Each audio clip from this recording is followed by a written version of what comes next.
Hola, muy buenas tardes. Un cálido saludo a quienes nos están acompañando en este webinario en español de la Sociedad de Científicos de Humedales.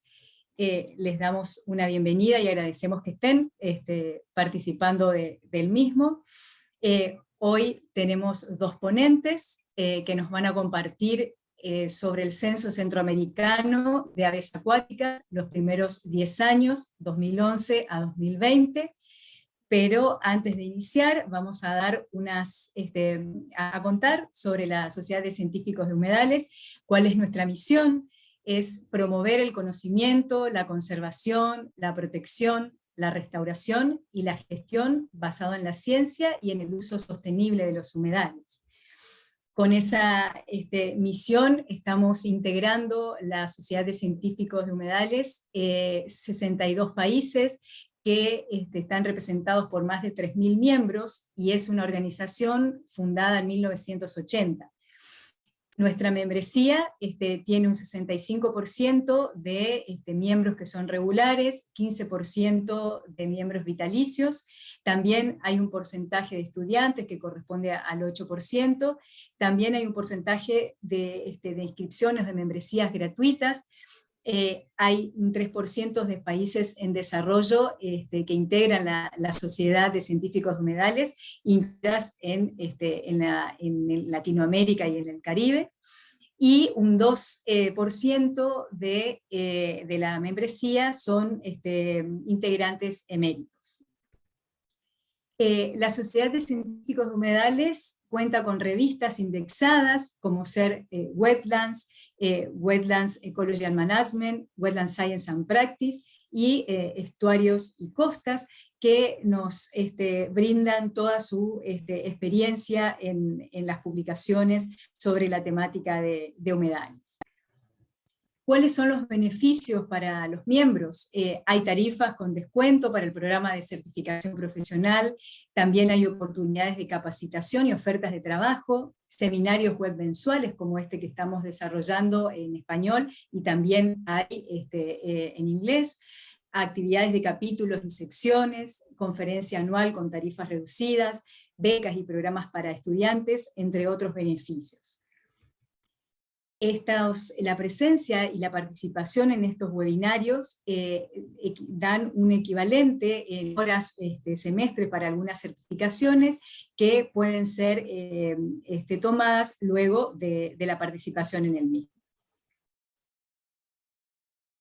Durante la presentación tenemos espacios para preguntas y si desean hacerlos lo pueden hacer utilizando el panel de Q&A en la parte inferior de la pantalla, y estamos en este momento entonces presentando a nuestros ponentes, dándoles la bienvenida y agradeciéndoles que estén con nosotros en este día de hoy.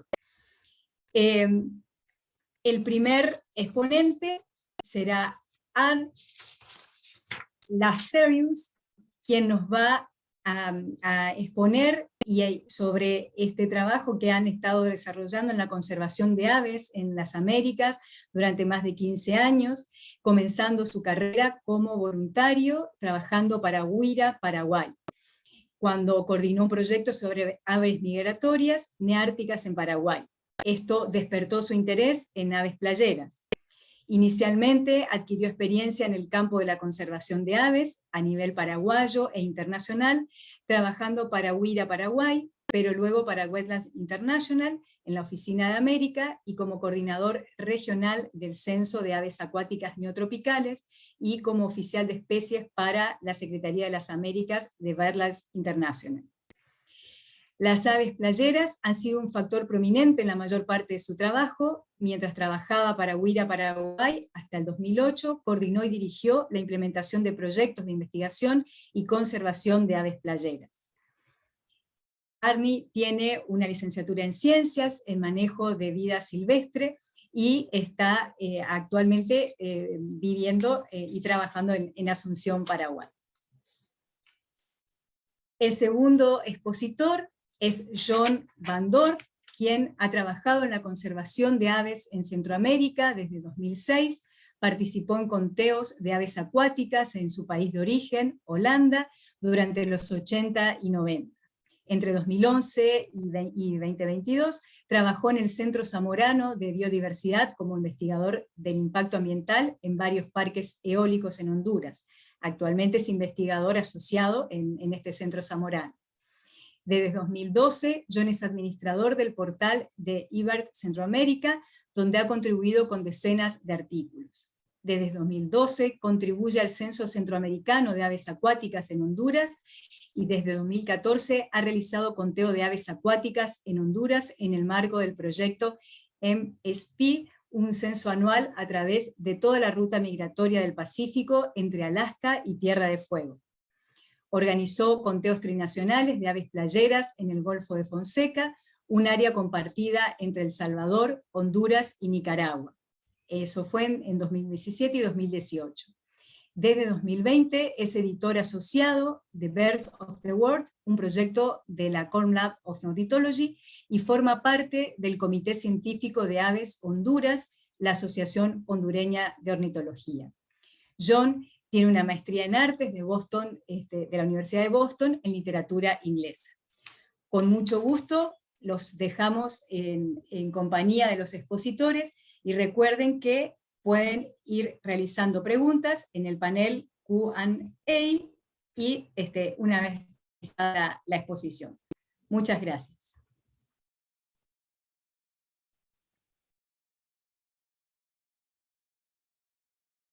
Bueno, ya vamos a iniciar entonces, voy a compartir mi pantalla. A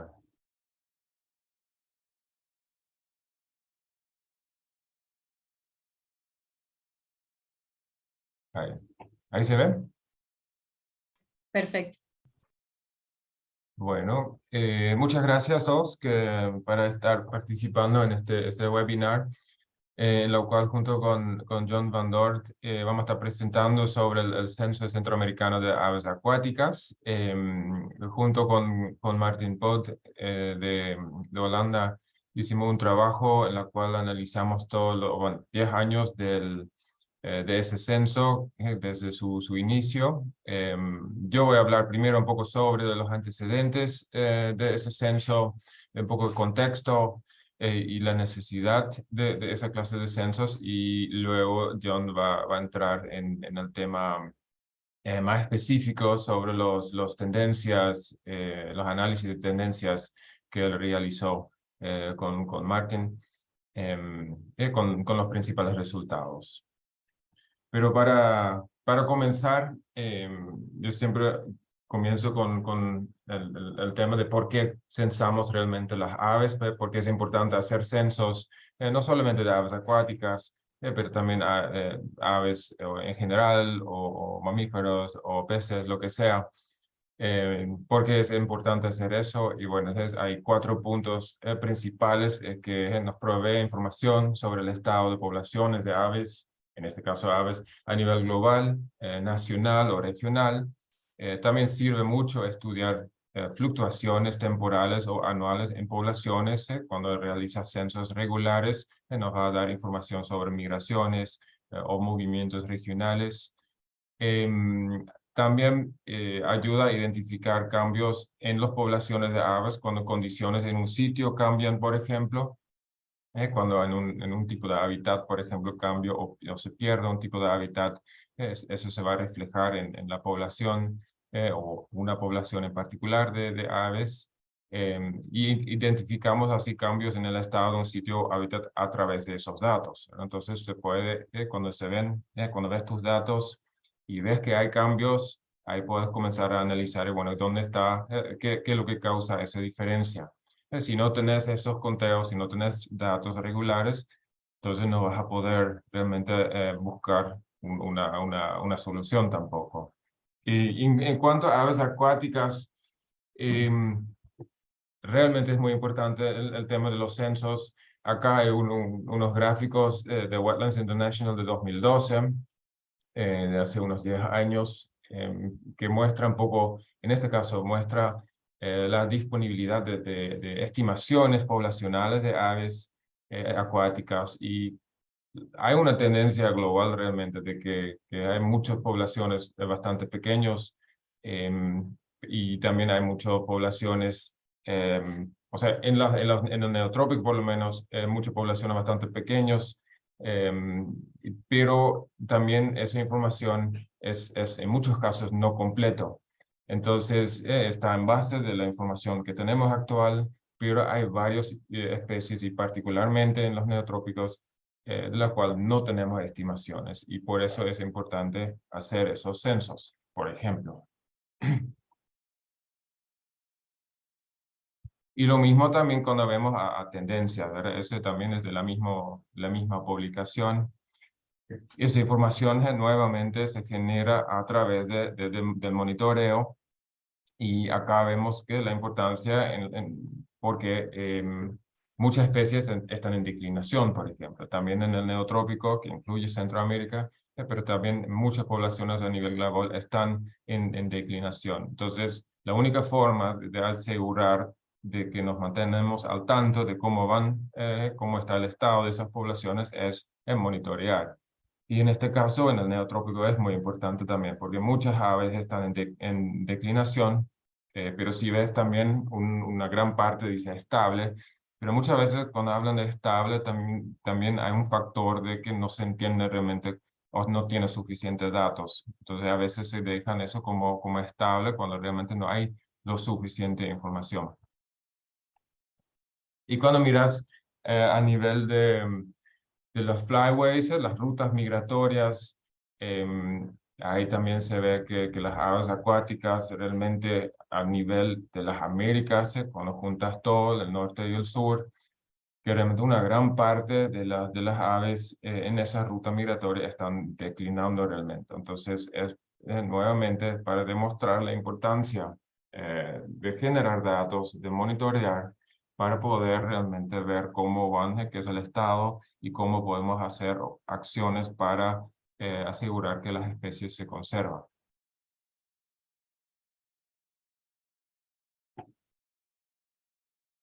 A ver, ahí me fui mal. Tengo acá una barra que me tapa un poco la pantalla.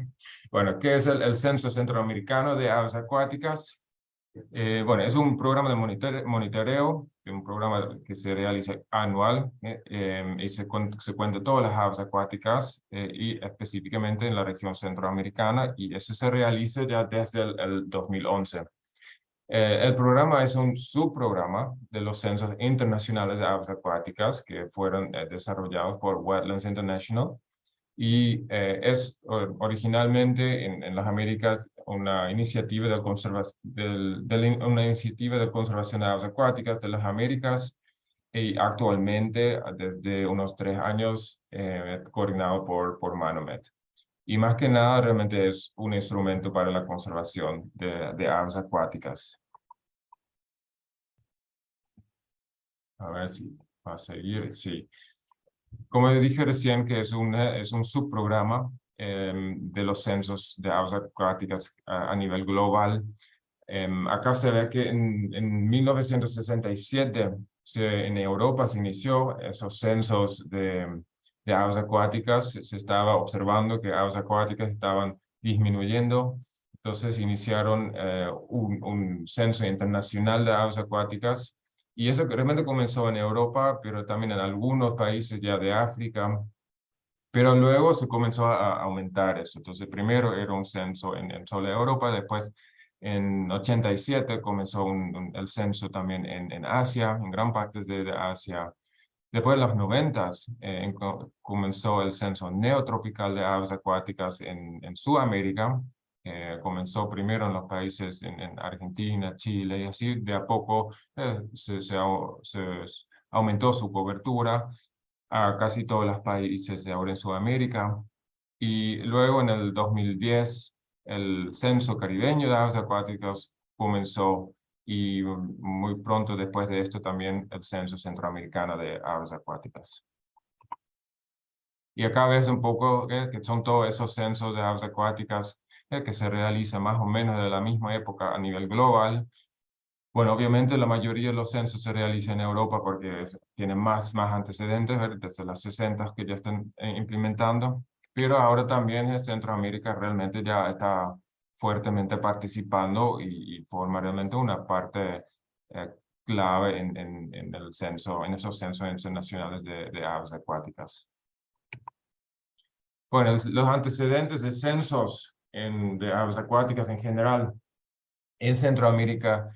Hubo censos antes ya, en el 2000, entre el 2000 y 2007, el Ducks Unlimited financiaba censos en Centroamérica, en la mayoría de los países ahí, pero después cuando el financiamiento paraba o por alguna razón no había más disponibilidad de fondos, en el 2007 se paró y entonces durante varios años no habían censos en Centroamérica.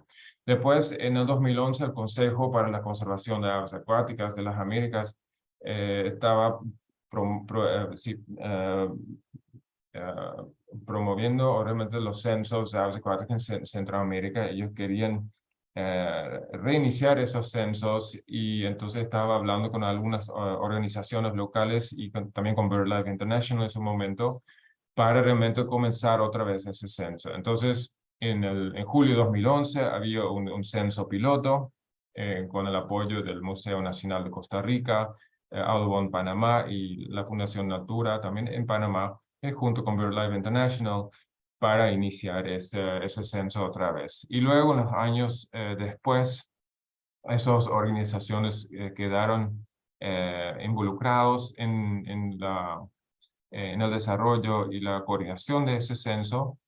Y luego, después del 2017, Manu me tomó el censo, tomó la coordinación y lo está haciendo desde hoy día. Durante gran parte de ese tiempo fue Canadá, fondos del Environmental and Climate Change de Canadá, fue la que financió este censo.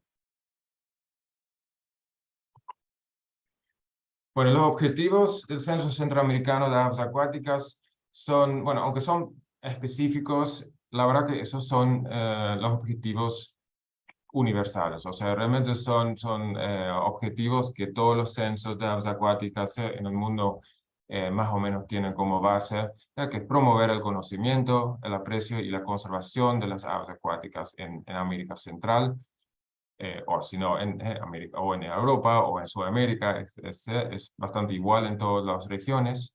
Generar datos como base para estimaciones de poblaciones de aves acuáticas, tendencias y fluctuaciones estacionales de las especies. Identificar, monitorear y promover sitios que califican como humedales de importancia para las aves acuáticas a nivel nacional, regional o internacional. Entonces, la identificación de sitios claves para la conservación realmente. Y proporciona información para los tomadores de decisiones. Entonces, brinda información para autoridades, por ejemplo, para ver, bueno, dónde sí se puede hacer una infraestructura o dónde no. O sea, esa información importante para planificación. Y la metodología del CNA, del Censo Centroamericano, no CNAA, sino Censo Centroamericano de Aves Acuáticas, bastante sencillo es. En términos generales es un censo con un protocolo muy sencillo y es porque se trabaja con voluntarios, se trabaja con gente que tienen un interés en aves, un interés en aves acuáticas, que quieren aportar en alguna manera. Entonces, la metodología también es bastante sencilla. O sea, todo se basa en una red de censistas voluntarios en cada país, que cada país tiene un coordinador nacional, y se realizan censos 2 veces al año, en febrero y julio, en cada año, y esos censos son realmente estandarizados, es decir, que siempre se va, la gente que generalmente se van al mismo sitio. Lo importante es que se van siempre al mismo sitio y que no varíe tanto entre años los sitios, salvo que se aumenta sitios, ¿verdad? Sí se pueden aumentar la cantidad de sitios, pero importante es siempre volver al mismo sitio si es que se puede.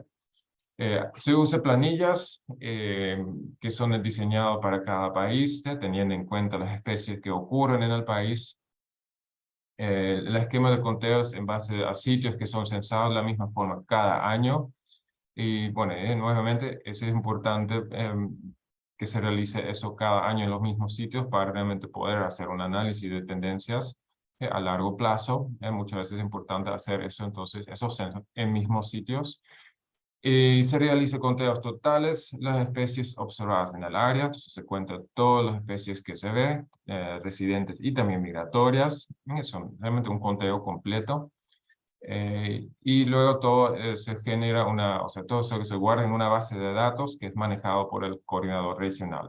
En ese momento es Manomet, pero en el futuro puede ser otra institución también. Y bueno, últimamente, obviamente, en los últimos años, los datos también se suben a eBird. Y bueno, importante es que el enfoque principal de los censos es sitios claves para aves acuáticas, que pueden ser sitios de la red hemisférica de reservas para aves playeras y base, áreas importantes para la conservación de aves, o sitios Ramsar.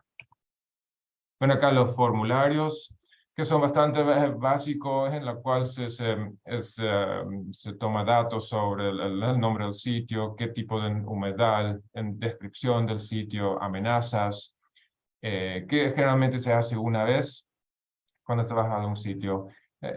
Solamente si hay algunos cambios, si vas a hacer otro ficha para realmente tomar datos de algún cambio. Y después las variables de la ficha del censo es fecha y nombre, etcétera, etcétera, que no es tan complicado, y los conteos de todas las especies.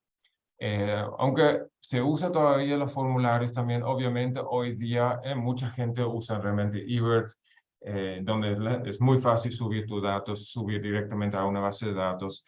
El único es que en eBird todavía no podemos anotar toda esa información sobre el estado del sitio. Entonces, eso es lo que falta todavía. Entonces, siempre recomendamos que la gente sí lleve las fichas al campo también para no tomar datos del sitio.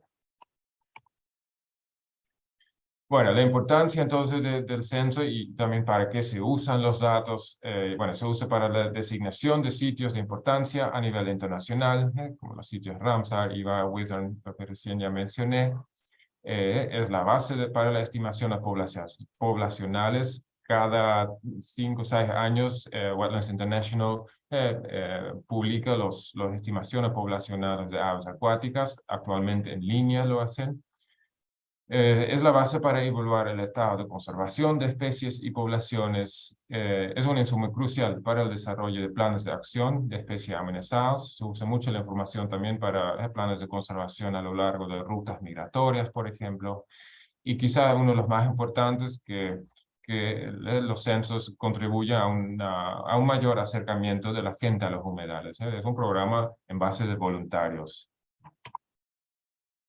Bueno, un poquito sobre el estado actual de ese censo. En el 2011 realmente comenzó muy pequeño, con un país, y luego gradualmente se aumentó, y en los últimos, bueno, ahora en los últimos 2 o 3 años realmente tenemos 8 países que participan. Obviamente Centroamérica tiene 7 países, pero el sur de México también estaba interesado en participar, y desde el 2018 creo que están participando también 2 departamentos o estados de México. Y realmente hoy día hay más de 200 observadores voluntarios que participan en más de 400 sitios. ¿Okay? Realmente es un censo con mucho alcance ya y mucha participación de gente. Entonces, no cada año se censan todos los mismos sitios, pero sí gradualmente se nota que hay un aumento de sitios cada año. Y realmente en el 2020, con más de 200 sitios en un censo, es muchísimo y genera mucha información que luego se puede usar para análisis de tendencias, etc. Por acá, solamente para terminar, y para después dar la palabra a John, es una imagen de la cobertura de los sitios donde se realiza el censo hasta la fecha.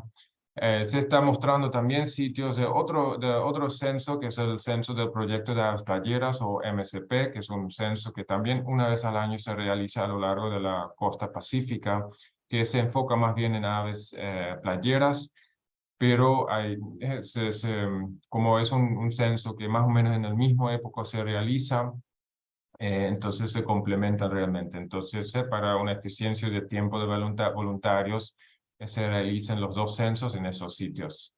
Entonces, ahí se nota que varios sitios son los mismos, donde se aprovechan entonces la gente. Bueno, creo que con esto yo voy a dejar de compartir para que John siga, que va a hablar más sobre el tema del análisis de datos que se hizo con todos los datos que se generó en esos 10 años. Ok, gracias, Arne. Yo voy a compartir mi pantalla ahora y continuar donde Arne dejó. Voy a hablar primero un poco sobre el análisis de las tendencias que hicimos en base a estos datos. Utilizamos un paquete en R que es TRIM, que significa Trends and Indices for Monitoring Data, lo cual es diseñado para estimar tendencias poblacionales desde conteos frecuentes, que es decir, anuales, de una colección variable de sitios. Y este programa es capaz de estimar los datos de conteo que faltan, porque no todos los sitios fueron visitados cada año a través de este periodo de, en este caso, 9 años. Como Arne mostró, el primer año solo participó un país y esto lo dejamos afuera para el análisis, pero para los últimos 9 años hicimos este análisis. Y como hemos visto en la parte que presentó Arne, al inicio no había tantos datos que al final, entonces hay mayor incertidumbre en la primera parte del periodo, que es decir, menos datos y más estimación en esta parte.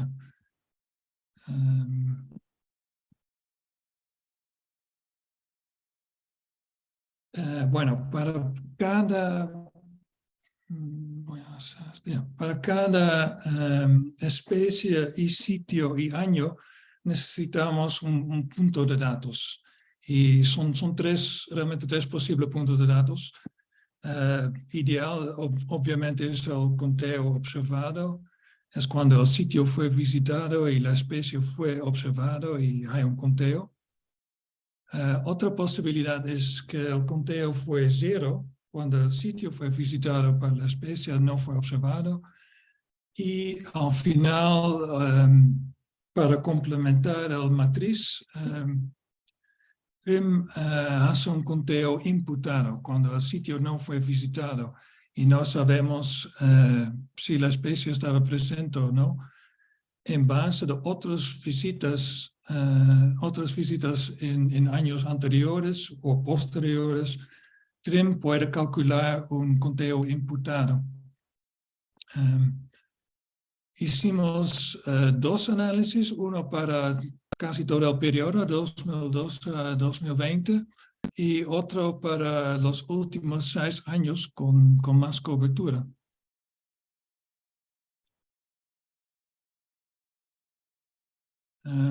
Aquí están definidas las tendencias en términos estadísticos.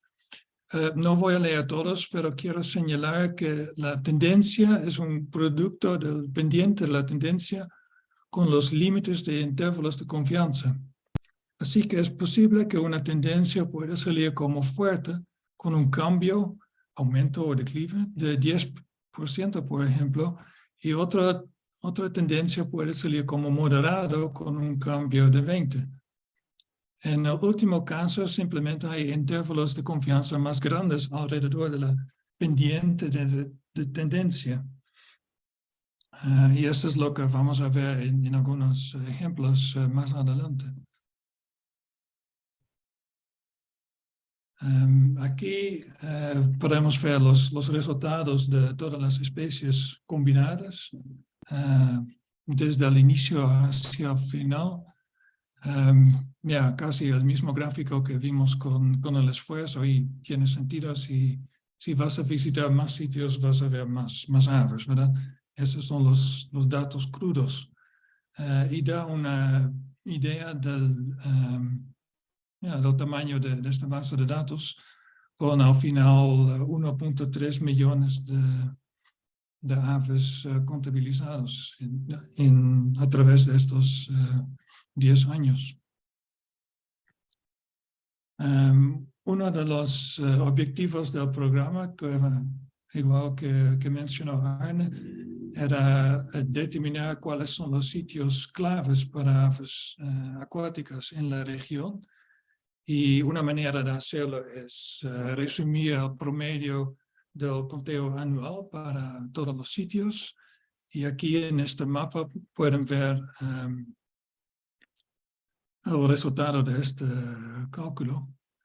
Y resulta que un sitio en Costa Rica sale como el sitio con conteos más altos. Ese es un sitio quizás no con muchas especies, pero con cantidades grandes de patos mayormente. En este sitio cada año es posible ver decenas de miles de patos. Otros sitios importantes son humedales en El Salvador, como Laguna El Jocotal, Embalse Cerro Grande. En Panamá, los dos sitios cerca de la ciudad de Panamá, esos son mayormente aves playeras. En Belice, en el norte de Belice, hay un sitio importante con patos mayormente, y también dos sitios en México, sitios en el Golfo de Fonseca, el Delta Estero Real, por supuesto, que también son mayormente aves playeras, y el Lago de Ajó en Honduras.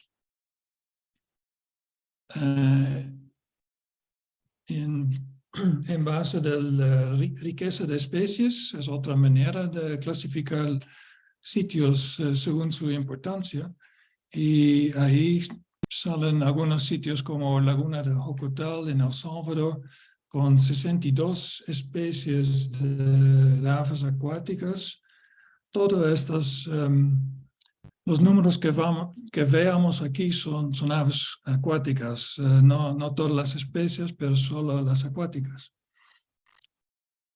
Y da una impresión de dónde están los sitios con la riqueza de especies más alta en la región, muchos de ellos en el lado del Pacífico.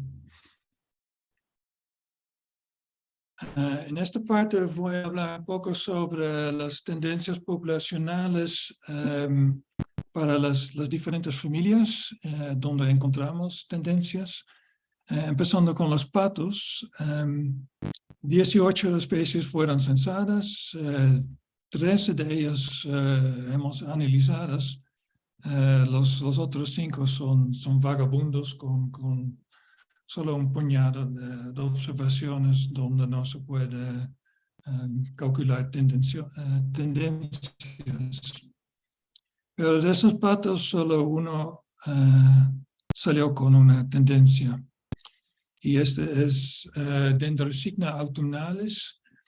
Aquí voy a explicar un poco en detalle cómo leer estos gráficos. A la izquierda está un gráfico que muestra la tendencia poblacional, que es la línea roja.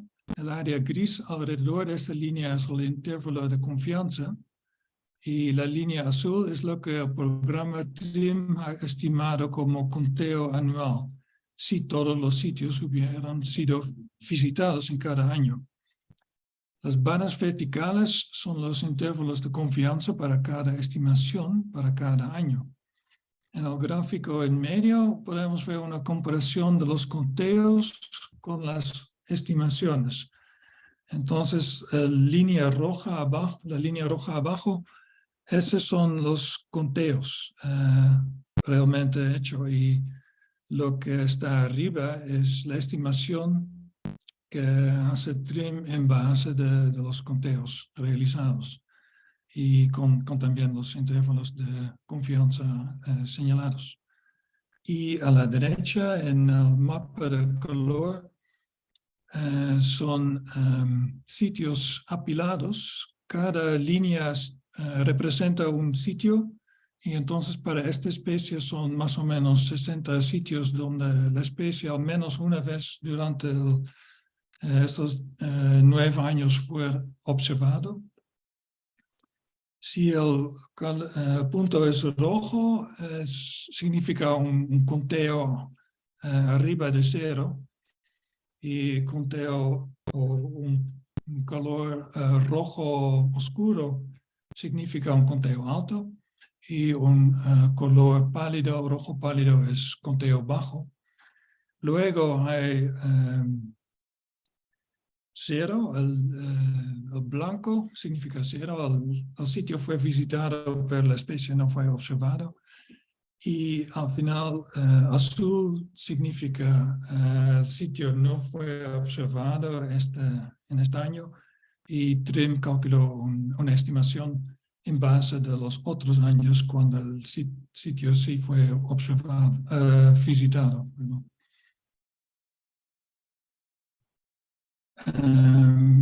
Continuando con otra familia, Aramidae, Aramus borauna. Este lo vimos aumentando, un aumento fuerte en el periodo de 2012 a 2020, y un aumento moderado durante el periodo 2015 a 2020. eBird ha estado en tendencias. También encontraron aumentos en Cuba y Florida, pero ellos no hacen mucha predicción para Centroamérica. Entonces es interesante de ver nuestra tendencia. Kennedy, 2009, en un artículo en la revista Florida Scientist, encontró poblaciones estables en el sur de Florida, pero declives en el norte de Florida. Continuando con las Charadridae, los plovers, 2 de ellos tenían tendencias significativas, incluyendo Charadrius collaris, una especie relativamente poco conocida.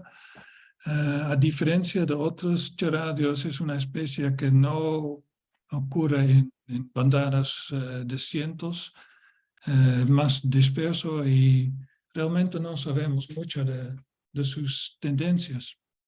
Por ejemplo, eBird, estado y tendencia, ellos no lograron calcular tendencias poblacionales para esta especie. Y en Brasil encontraron para la especie que la especie es vulnerable a perturbación en las playas, en un artículo de Venegaard y Barbieri 2010.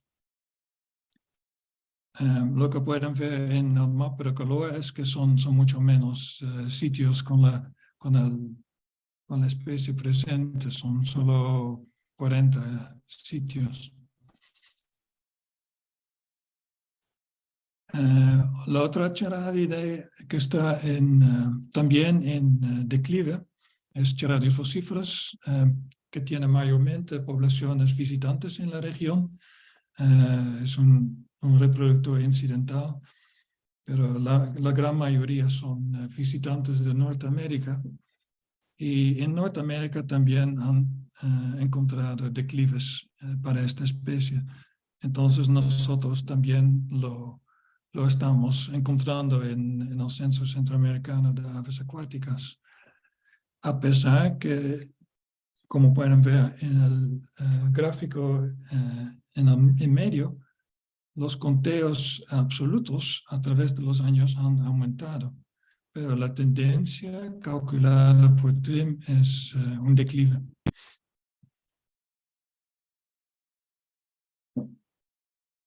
Y estos declives han sido encontrados no solo por eBird, estado y tendencias, también por otras fuentes como Andrés et al. 2012, donde resumieron tendencias poblacionales para aves playeras. Este también es una playera técnicamente, aunque no se ve la playa. Y nosotros encontramos un aumento fuerte de esta especie. En eBird, en estado en tendencia eBird, encontraron un panorama mezclado, aumentos en zonas costeras y declives en tierra adentro, con algunas excepciones. Como pueden ver, es una especie relativamente común en casi toda la región, con muchos sitios apilados en el gráfico de calor a la derecha. Pero también bastante fluctuaciones entre años.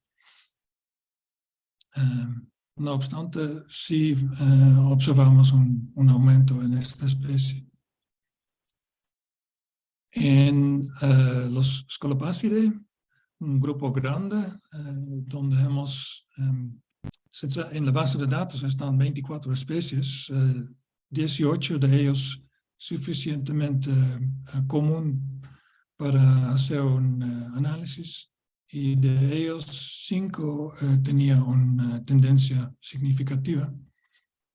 El primero de ellos es Calidris mauri,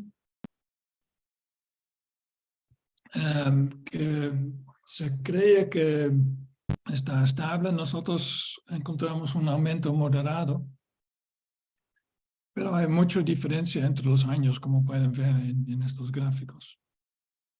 Y algo que puede influenciar las tendencias es que la especie es generalmente bien censada cuando estén en grupos pequeños, que es decir, menos de 500. Pero ellos también muchas veces ocurren en grupos mixtos y muy grandes, con miles y miles, cuando es mucho más difícil determinar el número. Y en la región tenemos diferentes aproximaciones al problema, con situaciones donde los observadores no hacen identificaciones a nivel de especie, cuando en el campo no es posible.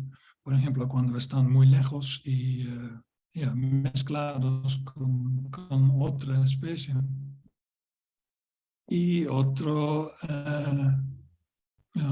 evento que pueden influenciar el conteo es conteos en aves de sitios de refugio, donde hay agrupaciones muy grandes de ellos. Entonces, quizás necesitamos un juego de datos más amplio, más años de censo para determinar si esta tendencia que estos datos sugieren realmente es una tendencia real. En Scolopacidae también hay Tringa solitaria. Este salió con un declive fuerte, aunque como pueden ver no es una especie muy abundante, solo fue reportado en 35 sitios en todos los años, y con al inicio más estimación que conteo, pero aún así un declive fuerte fue encontrado. En Andrés et al, ellos consideraron las especies o las tendencias para esta especie altamente variables. Y eBird, estado y tendencia todavía no lo tiene modelada.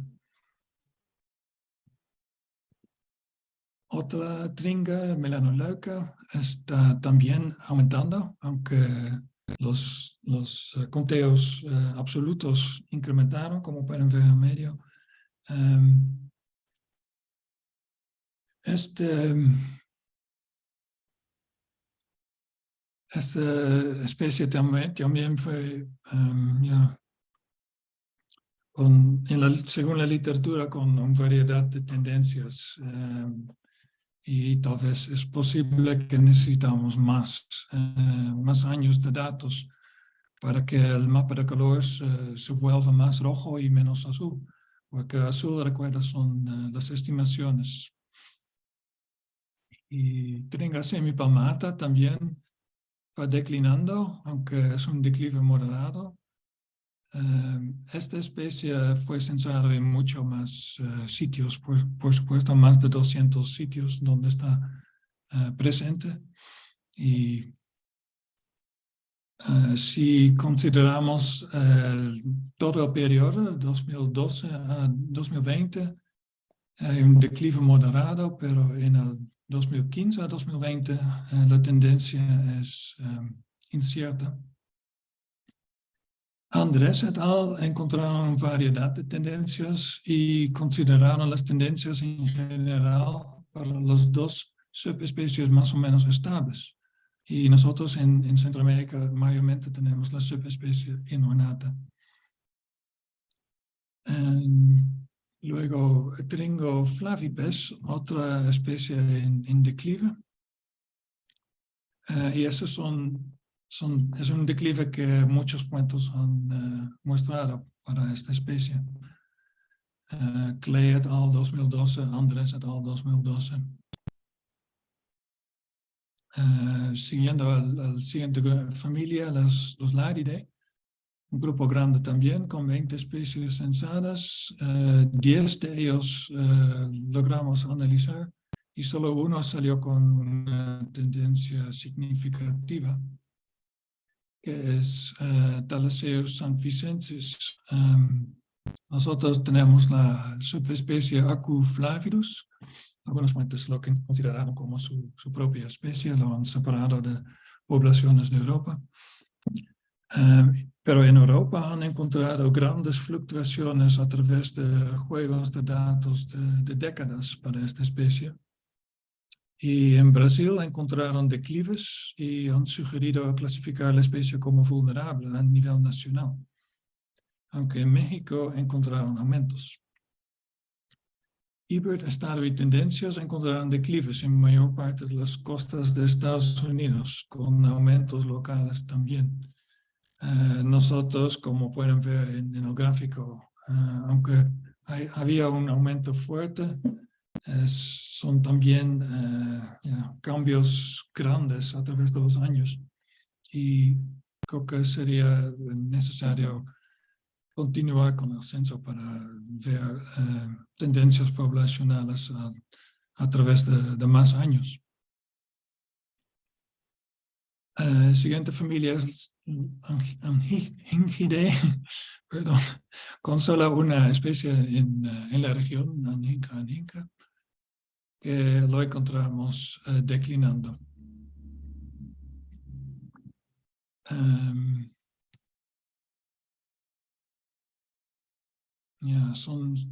Es una tendencia que también en Ebert, estado y tendencias encontraron una tendencia poblacional incierta para Centroamérica, pero fuertes declives en la cuenca del río Mississippi y también en partes de Florida, aunque ellos encontraron aumentos en las Carolinas, por ejemplo, y compañeros en vuelo también reportan poblaciones en aumento. La Phalacrocoracidae está presente en la región con dos especies, una residente y una migratoria. Y el residente, y este puede venir como quizás una sorpresa, pero la especie residente Nanopteron brasilianum, según estos datos, va declinando. Y en la literatura hay reportes de aumentos, por ejemplo, para Ecuador, Guevara et al. 2011, para Texas, Telfair, 1995, y también para la cuenca del río Mississippi, Hanson et al. 2010. Y en nuestra región también hay literatura que describe un aumento, por ejemplo, Herrera et al. 2008 para El Salvador. No obstante, Ebert, estado y tendencias, ellos también reportaron la misma tendencia declinando para Centroamérica. Y siguiendo a las Ardeidae, son 17 especies censadas, 15 de ellos analizadas. y el Ardea aereus aumentando, un aumento moderado. Eso es algo que no ha sido encontrado en la literatura. Por ejemplo, Ebert, Starwey y Tendencia, ellos encontraron declives en muchas partes del rango, incluyendo Centroamérica, aunque hay aumentos también al oeste de Estados Unidos, fuera de la costa. Misma historia con esta especie, Ardea alba, aumentos también reportados por compañeros en vuelo, pero declives reportados por Ebert, Starwey y Tendencias. Nosotros encontramos un aumento moderado. También aumento moderado para Egretta caerulea, aunque en la literatura reportan declives para esta especie. Ebert, Starwey, Tendencias y compañeros en vuelo también. Es curioso que nosotros encontramos un aumento. Encontramos un declive para Egretta rufescens y esa es la única especie que no es de menor preocupación según la UICN en todas las especies que hemos analizado. Y este declive que encontramos también ha sido notado en otras fuentes, como por ejemplo Ebert, Starwey y Tendencias.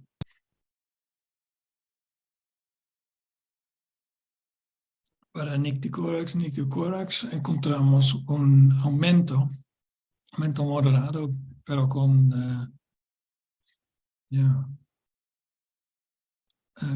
algunos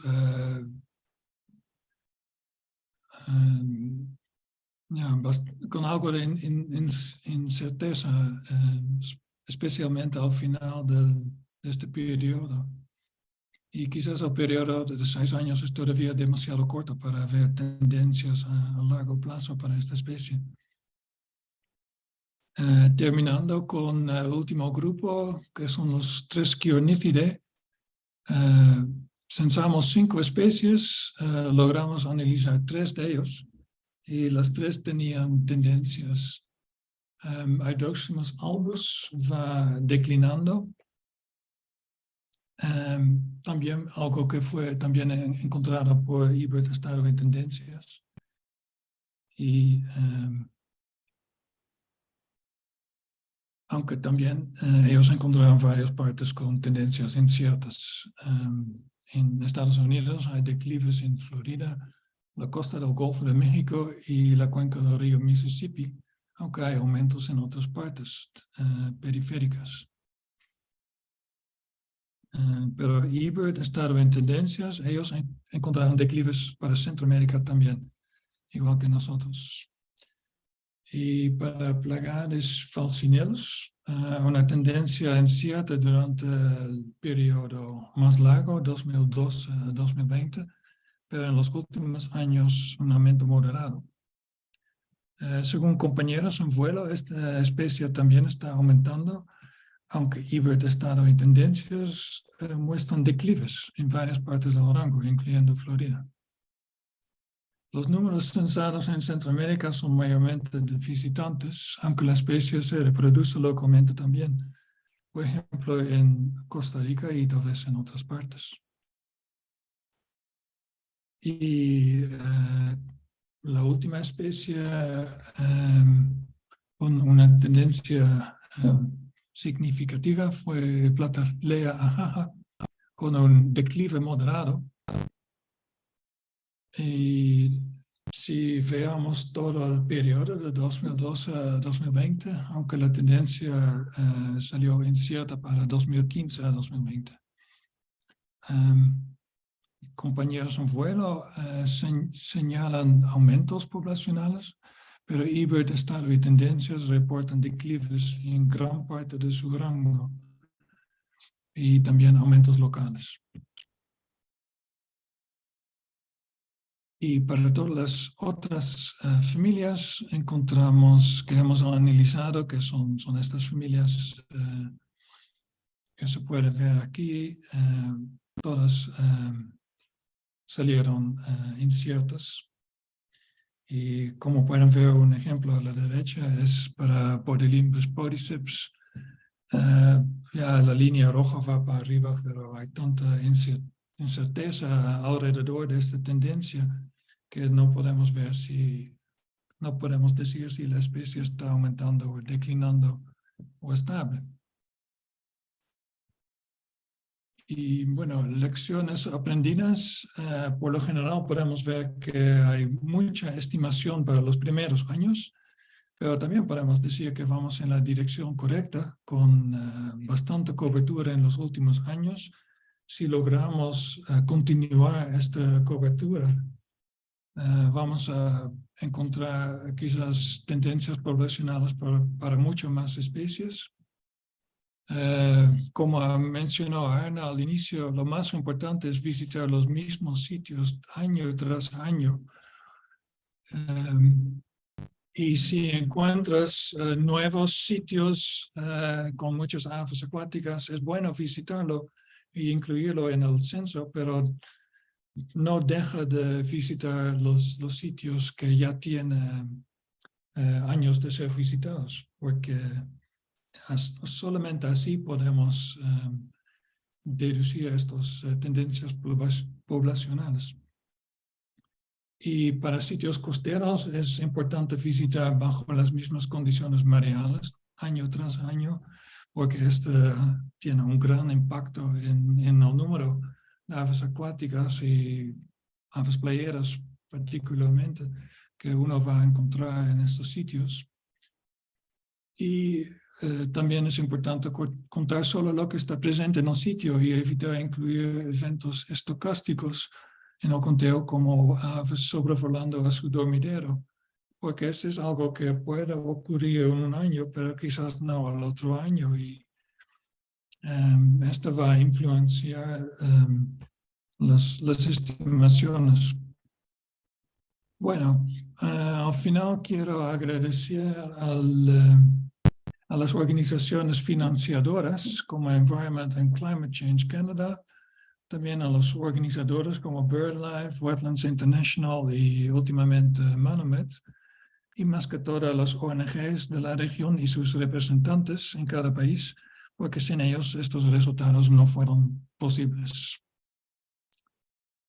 Y así termina mi parte de esta presentación. Muchas gracias por su atención.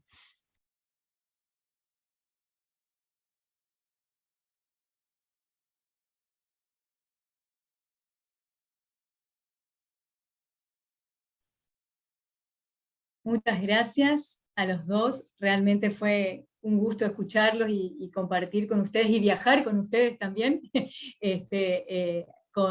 con estas hermosas ponencias y tan interesantes. Como les comentábamos al principio, hay un espacio de preguntas que lo pueden dejar en el chat, de hecho tenemos una, si ustedes lo pueden leer, creo que están Arni pudiendo ver, de todos modos, en las preguntas. Sí, veo las preguntas. Hay una... Ah, perfecto. Sí, se habla del gripe aviar. Yo no sé, quizá John, que está en la zona, sabe un poco más sobre esto. Creo que actualmente no se está detectando mucho todavía ahí. No. En Centroamérica, donde más problemas actualmente realmente es Perú y Chile, donde está arrancando realmente el gripe aviar fuertemente, pero creo que Centroamérica por ahora está bien, pero eso podría cambiar en la migración hacia el norte, pero no sé si John tiene algo más. No puedo añadir mucho más a esto. Y creo que en la región no estamos detectando esto. No hay gente estudiando la influenza aviar todavía. Es posible que sí ocurra, me imagino que sí. Es bastante realista, más que todo porque ha sido encontrado, como dice Ana, en Perú y Chile. Y no dudo que también está en la región, pero no tenemos data sobre esto.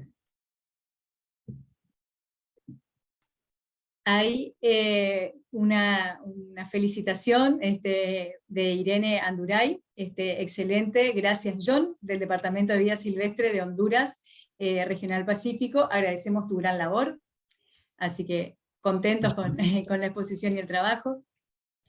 Muy bien, por ahora no estamos teniendo más preguntas, si alguien más quisiera preguntar o comentar algo de las exposiciones, tenemos un ratito más.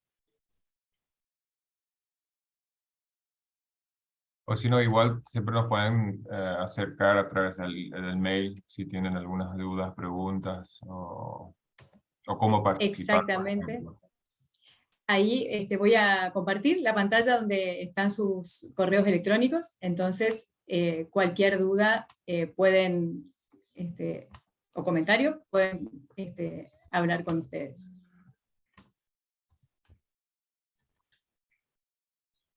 Así que bueno, muchísimas gracias por estar con nosotros, por compartir este espacio. Gracias nuevamente John y Arni por sus presentaciones, y desde la Sociedad de Científicos de Humedales, en este caso de los webinarios en español, nos despedimos hasta el próximo encuentro, el próximo año. Que estén muy bien.